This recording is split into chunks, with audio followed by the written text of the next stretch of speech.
반갑습니다. 예수는 빛교회입니다. 2023년 새해가 밝았습니다.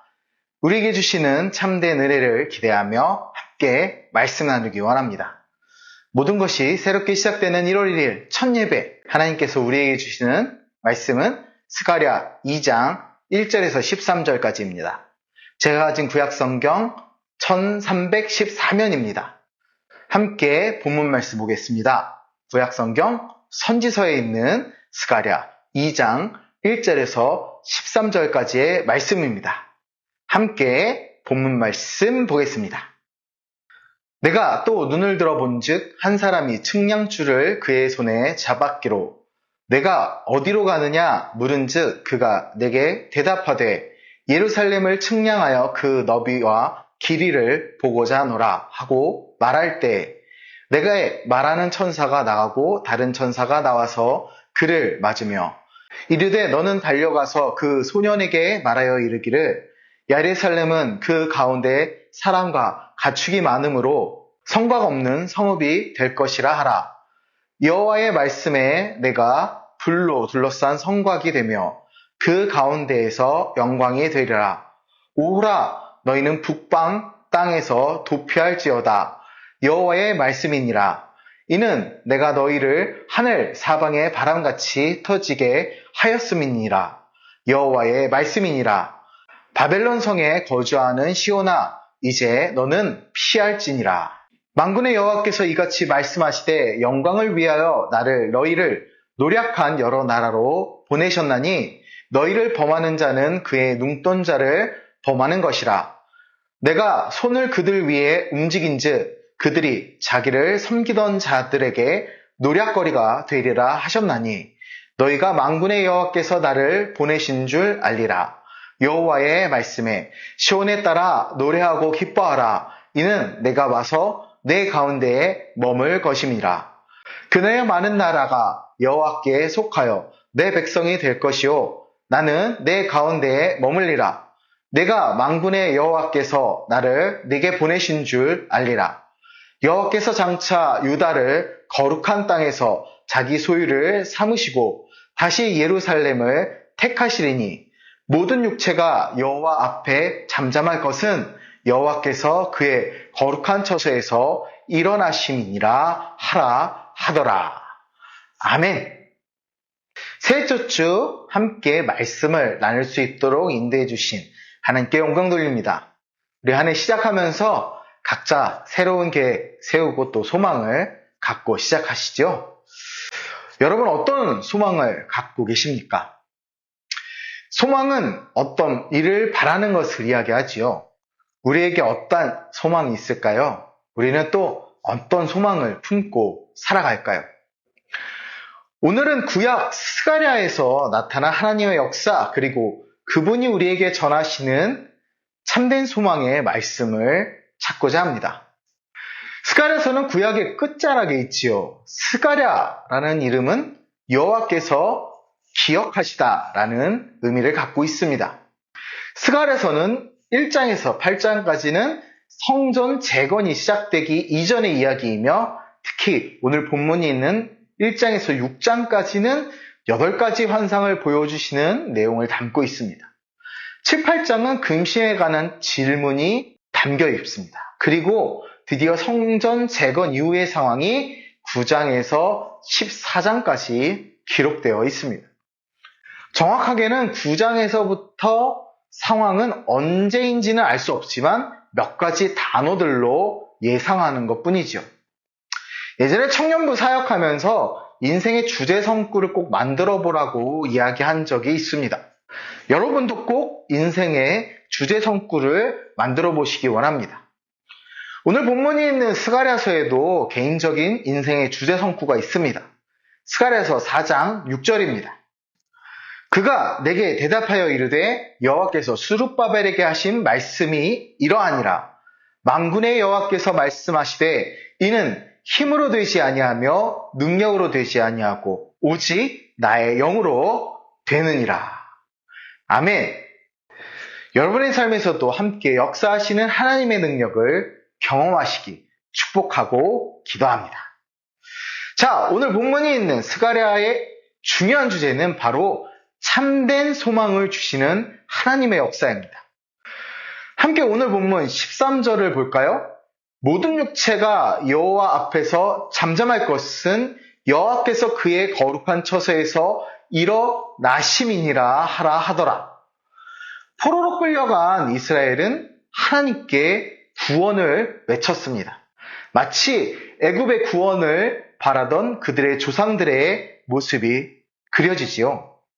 그런데 하나님은 희망과 기대를 버린 이스라엘 백성을 위로하시며 거룩한 처소에서 일어나겠다고 약속하십니다. 구원이 다시 임하는 순간이며 그분의 역사가 다시 시작되는 것이지요. 바로 소망하던 순간입니다. 그렇다면 하나님의 소망이 이루어지는 역사가 오늘 본문을 통해 어떻게 이루어졌는지 함께 보기 원합니다. 더 깊은 본문으로 들어가 봅니다.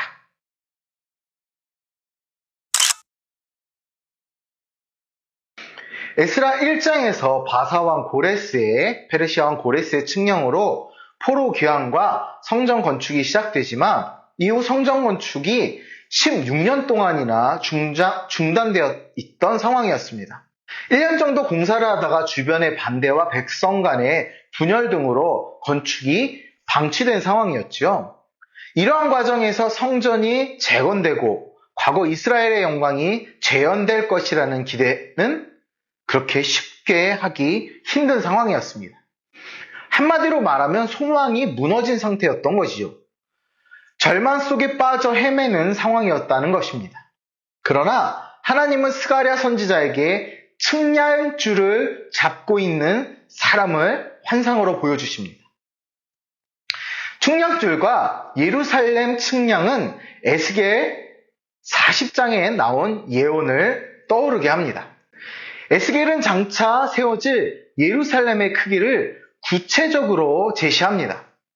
새로 세워질 예루살렘은 희망을 상징합니다.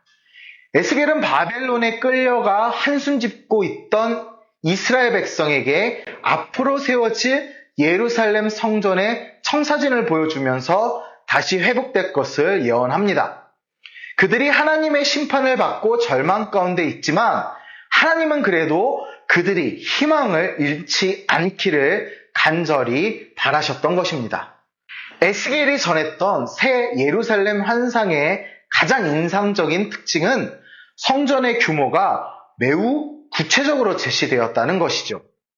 뜬구름 같은 희망이 아니라 매우 구체적인 희망이 제시되었기에 백성도 그 희망의 기쁨을 실감나게 누릴 수 있었을 것입니다. 이제 바벨론에서 포로로 살던 백성이 예루살렘으로 돌아왔습니다. 그런데 예루살렘은 아직 황폐합니다. 이런 상황에 하나님은 스가랴를 통해 에스겔의 새 예루살렘의 성전 환상을 기억하게 하십니다. 포로로 잡혀간 이스라엘 백성의 마음을 뜨겁게 했던 그 환상을 다시 떠올리게 하신 것입니다. 그런데 또 반전이 나타납니다. 문 하나의 치수까지 일일이 보고한 에스겔의 환상과 달리 스가랴의 환상에는 측량할 성곽이 없었습니다. 성곽이 무너져서 없는 것이 아니라 회복될 예루살렘의 사람과 가축이 넘쳐나 성곽이 없다는 것입니다. 성곽이 없다는 것은 파괴된 예루살렘을 떠올리게 하기도 하지만 여기서는 오히려 긍정적인 의미로 나타납니다. 이것이 반전입니다. 스가랴의 환상은 에스겔의 환상을 떠올리게 하면서 절묘한 반전을 통해 희망을 더하고 있습니다. 성벽이 없다는 것은 또 다른 신앙적 도전입니다. 보이는 벽이 아니라 보이지 않는 하나님만을 의지해야 한다는 뜻이기 때문입니다. 비록 후에 성벽이 재건되기는 하지만 이스라엘을 지키는 것은 이 성벽이 아니라 하나님이시라는 사실입니다. 하나님은 돌로 벽을 쌓는 것이 아니라 영광으로 도시 가운데에 거하십니다. 그래서 불이 성을 둘러 보호합니다. 광야에서 불기둥과 구름기둥으로 이스라엘을 지키셨던 것처럼 말입니다. 5절에 보면 여호와의 말씀에 내가 불로 둘러싼 성곽이 되며 그 가운데서 영광이 되리라. 아멘. 이러한 약속은 유다 백성에게 엄청난 힘과 위로가 되었을 것입니다. 우리에게도 마찬가지지요. 하나님이 나와 함께 하십니다. 직접 우리를 인도하신다는 사실이 우리에게 큰 위로입니다. 파괴된 성전을 재건케 하시는 하나님이 우리 삶 역시 다시 세우십니다.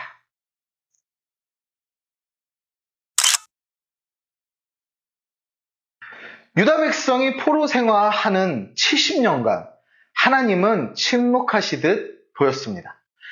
바벨론이 페르시아 제국 바사 제국에 멸망당하고 소수의 유다 백성이 본국으로 돌아왔습니다. 역사적으로 혼란했던 이 시기에 유다 백성은 영적인 구심점을 잃어버렸고 성전 재건, 사건, 사역 역시 흐지부지 되었습니다. 예루살렘으로 돌아온 자들은 무기력과 침체에 빠졌을 것입니다. 이때 하나님은 바벨론에 남아있는 백성을 부르셨습니다. 그리고 이스라엘을 대적했던 세력들에게 그들이 괴롭혔던 이스라엘 백성은 바로 여호와 하나님의 눈동자라 알리셨습니다. 이스라엘 백성과 자신을 동일시 하신 것입니다. 그리고 북방 땅 세력들에게 심판을 선언하셨습니다. 9절 말씀입니다. 내가 손을 그들 위에 움직인즉 그들이 자신을 섬기던 자들에게 노략거리가 되리라 하셨나니 너희가 만군의 여호와께서 나를 보내신 줄 알리라. 아멘.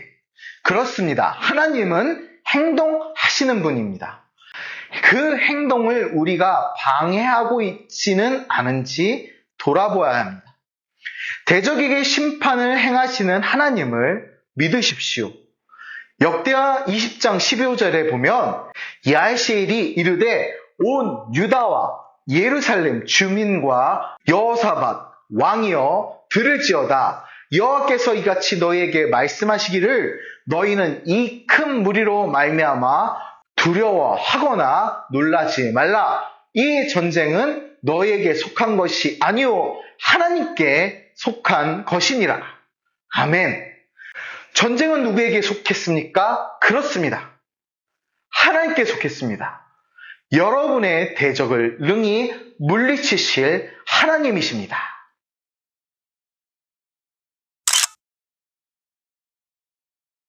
예루살렘이 멸망한 이유는 무엇일까요? 그것은 바로 백성들이 순종하지 않았기 때문입니다. 성경의 많은 역사들을 통틀어서 하나님은 불순종에 대해 지극히 엄격하신 분입니다. 특히 지도자들이 하나님께 불순종하고 계명을 지키지 않았기 때문에 이스라엘이 멸망한 것입니다. 하나님이 시온에 다시 거하신다는 것은 이스라엘뿐만 아니라 이 세상 모든 만민에게 기쁜 일이며 기쁜 소식이 될 것입니다. 이스라엘은 지금까지 하나님이 그들만의 기쁨이기를 바라셨습니다. 그러나 귀한 공동체와 함께 새롭게 시작될 미래는 온 인류가 이스라엘과 함께 하나님께 속한 시대입니다. 그 소망은 하나님이 아브라함을 선택하시고 이스라엘 민족을 세워 가시겠다 하셨을 때 이미 선포되었습니다. 그렇습니다. 하나님의 나라를 진정으로 구축하는 데에 걸림돌이 되는 것은 외부적인 요인이 절대 아닙니다. 오히려 내부에서 문제점을 찾아야 합니다. 곧 오늘 본문 10절에서 13절의 모든 구절에 예루살렘에 대한 하나님의 강력한 주권이 드러납니다. 하나님은 그곳에 머무실 것이고 그것을 소유로 삼으실 것이고 그곳에서 일어나실 것이다 말씀하셨습니다. 다시 말해 예루살렘이 하나님의 참된 처소가 된다는 것입니다. 그때 비로소 하박국 2장 20절의 말씀처럼 이 세상은 잠잠해지고 참 평화를 누릴 것입니다. 그러므로 하나님의 사람이 먼저 하나님의 주권을 받아들여야만 합니다. 그때 비로소 하나님의 나라를 진정으로 누릴 수 있게 됩니다. 하나님의 주권을 전적으로 받아들이는 것은 하나님의 활동하신 영역을 인간이 침범하지 않는 것입니다. 모든 육체가 여호와 앞에 잠잠해야 합니다. 스바냐 1장에서 증언하듯 하나님의 역사만이 드러나야 하기 때문입니다. 그렇습니다. 12절에서 다시라는 말은 언약 백성을 포기하지 않으시는 하나님의 성품과도 관련되어 있습니다. 여기서 우리는 하나님의 인내와 은혜를 깨닫게 됩니다. 또한 하나님이 언약을 소중히 여기신다는 사실도 알게 됩니다. 이것이 하나님의 성품입니다. 신성한 거룩한 성품, 우리가 닮아가야겠지요. 우리는 세를 통해 하나님의 언약 백성이 된 자들입니다. 우리가 죄를 지으면 하나님이 심판하시지만 그 심판으로 우리는 멸망하는 것이 아니라 정결케 되어 거룩하게 되어 하나님께 다시 선택받게 되는 것입니다. 그러므로 우리는 하나님이 다시 주시는 기회를 놓치지 말고 붙들어야 합니다.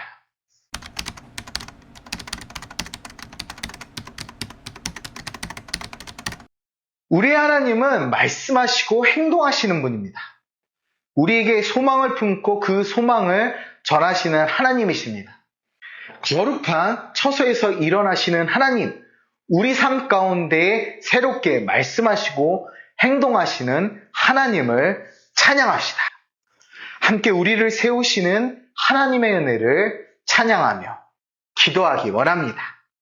올 한 해 2023년 하나님을 찬양하며 기도하며 예배하며 승리하게 소원하며 기도합니다.